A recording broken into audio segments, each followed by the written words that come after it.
আসসালামু আলাইকুম এভরিওয়ান, কেমন আছেন সবাই? এই যে দেখেন আমরা এখানে পিঠা বানানোর প্রস্তুতি নিচ্ছি।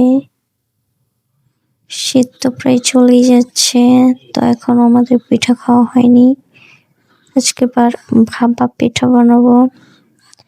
প্রথমে এখানে নারকেল কুড়িয়ে নিয়েছি, তারপরে এখানে ফালি করা গুড়, এটা আমরা খেজুরের গুড় নিয়েছি। এটা একদম কেটে ঝুড়ি ঝুড়ি করে নেব। তারপরে এখানে একটা ডিশের মধ্যে অনেকগুলো চালের গুঁড়া নিয়েছি। এখানে হালকা লবণ আর পানি দিয়ে এটা ভালো করে মাখিয়ে নেব। বেশ কিছুক্ষণ মাখানো শেষে এটাকে আমরা একটা ঝাঁকা বা চালন যাই বলেন সেটা দিয়ে চেলে নেব।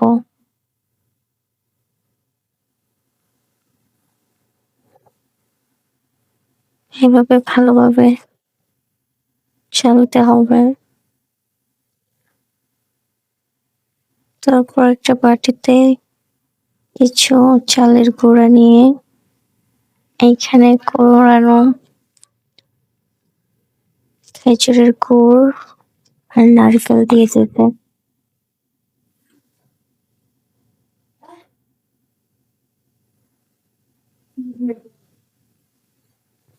আর এটার উপরে আর কিছু চালের গুঁড়া দিয়ে ঢেকে দেব।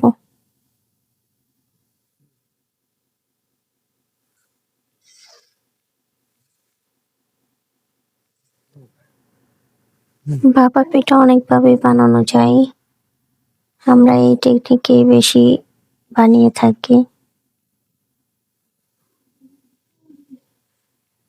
তারপর চুলায় একটা পাতিলে পিঠাটা দিয়ে দেব ভাপে।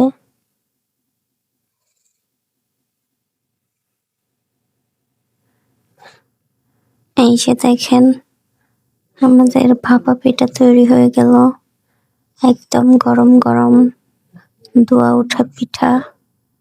ভাপা পিঠা এরকম গরম গরম খেতেই ভালো লাগে। এই শীতে কারা এই পিঠা খান নাই অবশ্যই জানাবেন।